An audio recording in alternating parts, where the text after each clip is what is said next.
सकाळी सकाळी घाई गडबडीच्या वेळी मुलांच्या डब्यासाठी एकदम पौष्टिक हेल्दी असा जर तुम्हाला नाश्ता हवा असेल आणि तोही फक्त 5 ते 7 मिनिटात तयार होणारा, तर आजची रेसिपी तुमच्यासाठीच आहे. ब्रेकफास्टला, नाश्त्याला किंवा मग कधी जेवण बनवण्याचा कंटाळा आला किंवा तुम्ही डाएटवर असाल तरीसुद्धा हा नाश्ता बनवू शकता. चला सुरुवात करूया. एका कढईमध्ये 1 वाटी पाणी गरम होण्यासाठी ठेवलं आहे.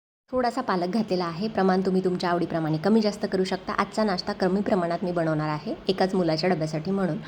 तर आता पालक थंड झाल्यानंतर मिक्सरला घातला आहे. त्यासोबतच मी इथे 2 हिरव्या मिरच्या आणि 1 वाटी भरून मी इथे मोड आलेले मूगसुद्धा घातले. चुकून ही जी क्लिप आहे ती शूट करायची राहून गेली, रेकॉर्ड झालंच नाही. यामध्ये दिसत असेल तुम्हाला मोड आलेली मूग आहे, 2 हिरव्या मिरच्या आणि आपण ब्लांच करून घेतलेला पालकसुद्धा घातला आहे. त्यासोबतच मी इथे अर्धी वाटी बारीक रवा घातलेला आहे. सोबतच अर्धा टीस्पून मीठ घातलं आहे. त्यासोबतच आपण इथे अर्धा टीस्पून घालणार आहोत जिरं.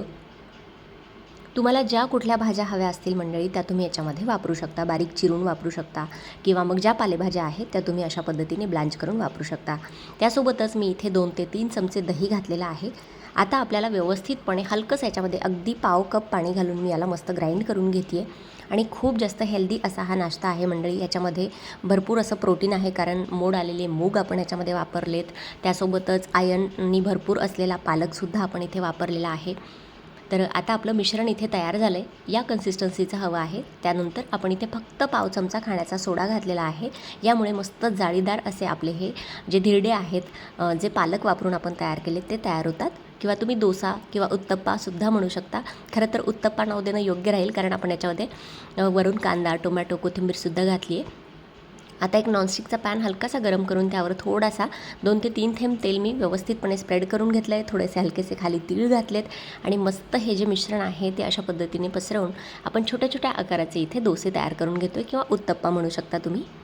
जर तुम्हाला क्रिस्पी कुरकुरीत डोसा हवा असेल तर बॅटर थोडंसं पातळ करा आणि मग व्यवस्थितपणे पातळ छान तव्यावरती पसरवून घ्या. आज मी छोटे छोट्या आकारातले उत्तप्पे इथे तयार करते आहे. मुलांना कळणारसुद्धा नाही मंडळी की याच्यामध्ये आपण पालक घातलेला आहे. याच्यावरती टॉपिंगवरती आपण भरपूर भाज्या घालू शकतो. गाजर असेल, शिमला मिरची असेल, काकडीचे तुकडे असतील छोटे छोटे किंवा पनीर असेल कुस्करून घातलेलं, काहीही तुम्ही याच्यावरती डोसा किंवा उत्तप्पा तयार करताना वरतून घालू शकता.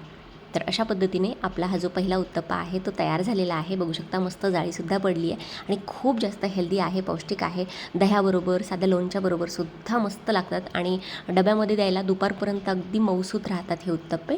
तर याच पद्धतीने आपण दुसऱ्यासुद्धा उत्तप्पा छोट्याशा पॅनकेकच्या आकाराचा आपण इथे तयार करून घेतो आहे. तर मुलांनाही दिसायलाही छान दिसतं, कलरफुल आहे, तर मुलं आवडीने खातात. तर आता मुलांच्या शाळा सुरू झालेल्या आहेत, तर तुम्ही दररोज नाश्त्याला नवीन नवीन काय द्यायचं हे नसेल ना मंडळी, तर आपली जी ब्रेकफास्टची किंवा मुलांच्या डब्यासाठीची जी सिरीज मी चालू केलेली आहे ती नक्की बघा. मुलांसाठी भरपूर वेगवेगळे प्रकार मी याच्यामध्ये बनवलेत आणि पौष्टिकसुद्धा आहेत. कमी तेलकट आहे विशेष म्हणजे, आणि भरपूर भाज्यांचा वापरसुद्धा याच्यामध्ये केलेला आहे. तर अशा पद्धतीने आपण हे पालकाचे उत्तप्पे इथे तयार करून घेतलेत. टोमॅटो केचप असेल, दही असेल, लोणचं, चटणी कशाही बरोबर तुम्ही डब्यामध्ये देऊ शकता, मुलं आवडीने खातील. तर बघू शकता एकदम सॉफ्ट झालेले आहेत, जाळीदार आहेत. तर नक्की रेसिपी ट्राय करा आणि मला कमेंट सेक्शनमध्ये सांगा की आजची रेसिपी तुम्हाला कशी वाटली.